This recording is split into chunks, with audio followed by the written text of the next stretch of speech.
open a Lamborghini, hoping the Packers see me like, look at that pack of Weezy, he's a beast. Wait up, no, you know that I'm a problem. Okay, you're a goon. What's a goon to a goblin? Nothing. You ain't scaring nothing. I want my NIL. Welcome to DBL. Yes, that was Lil Wayne performing a version of his song Emily at the ESPYs and hamming it up with Travis Kelce from the Kansas City Chiefs.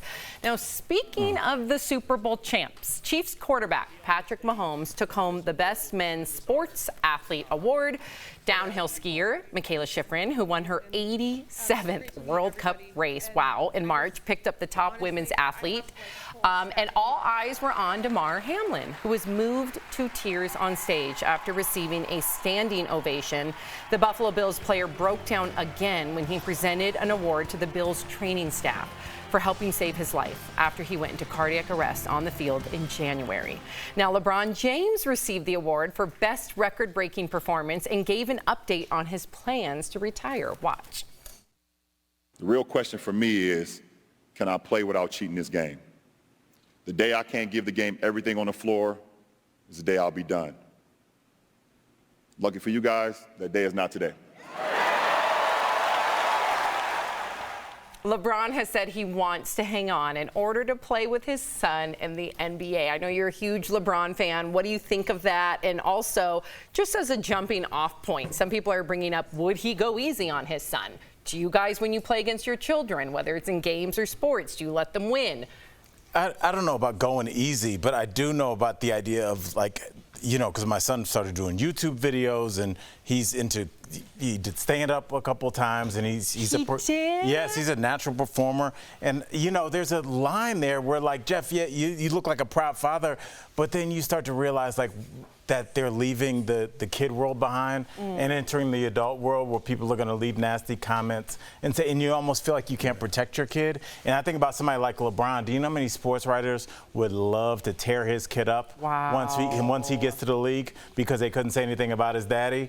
And what can LeBron say if his son's not playing well? So I think for me as a parent, it would be hard to watch people go after my kid. And I feel like, because we all at least lived a lie that we can protect them from this world, which we cannot.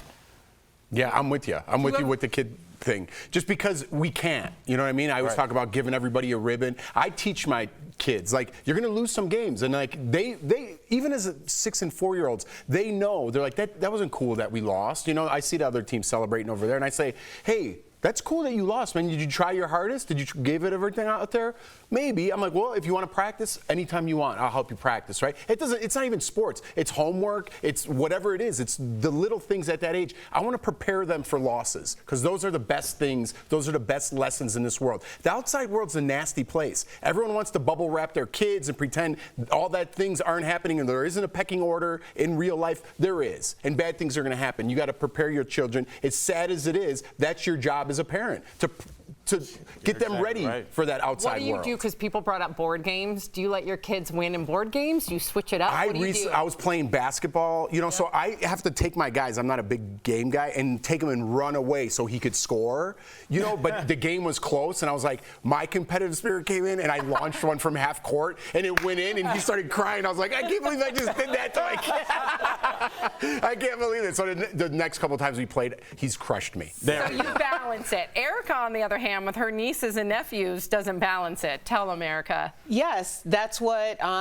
godparents and aunties and uncles are for, because one of my nieces or nephews, I was playing a board game and they lost and they were very upset about it, and they flipped the board at my house, at my table. That's something that would happen at Succession or That's something that happens on reality shows. Yeah, at my table, at my house. And I was like, excuse me, what's going on? I lost. Yes, you are going to lose in life, but what you're not going to do is sit at my table and flip a board and yell and scream at me because you lost a game. I'm like, the difference is you might be able to do that with your mama and your daddy, but y'all don't live here. So I'm going to be very clear, because it's like, I speak to my nieces and nephews like people. because they can't get, like, I understand why my brothers and sisters may not be able to say the things that I can say, but I want them to get that from someone who actually loves them and cares about them, because it reinforces the idea that you aren't going to win everything, and you certainly can't be walking around looking at people who are 3 times your size like they short. Yeah. So it's better to learn that lesson with me than to learn outside. Yeah, you don't want a sore loser. I love that. Sophie got a little sneaky with Old Maid. She tore the top of the Old Maid card so she would know where it is. And it took me a few games to catch on. I was like, oh my God, she's so good at Old Maid. And then I was like, oh my gosh. So I got a new Old Maid. You will never work in Vegas. New Old Maid. Why are you playing Old Maid? What, are you mad at her? What year is this?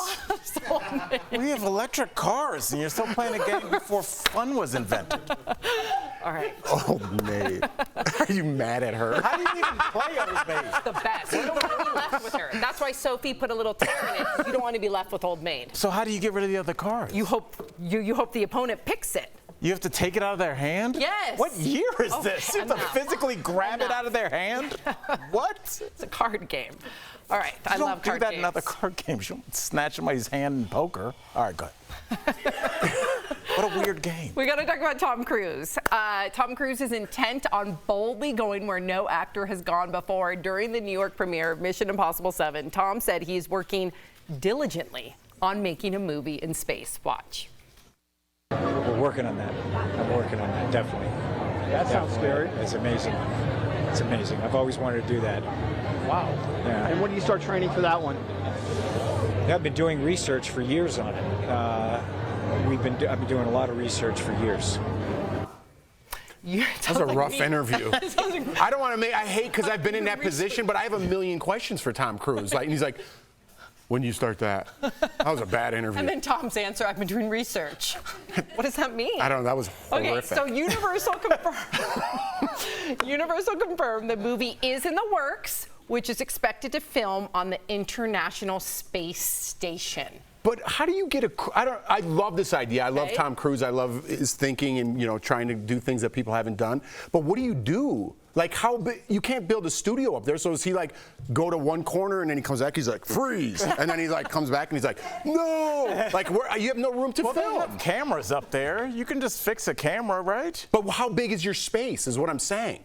Who's the nemesis? Who's the hero? He just puts a hat on? Is it a scene or a whole movie? That means the whole crew's going to be up there? But that's what I'm saying. They're working on it. They're working on it. They're working on it. They're researching it. But here's the thing. Is that irresponsible? We just saw what happened with the Titan. Is this irresponsible for him to chase a passion project and employ all these people to come with him? I mean, you could say him doing his own stunts is irresponsible. Tom Cruise is driven by one thing, and that is to entertain us. Say what you want. He is the GOAT in terms of, like, he was making movies during COVID. Remember that famous rant he had? Tom Cruise could be anywhere in the world, and he's somewhere trying to make a movie to entertain you guys. So if anybody can do it, it's Tom Cruise. Shout out. Mission Impossible just dropped today, right? Yeah, midnight. All right. There's a little debate earlier if it was yesterday or today. Thing with midnight, it's tricky. It's out. It's out.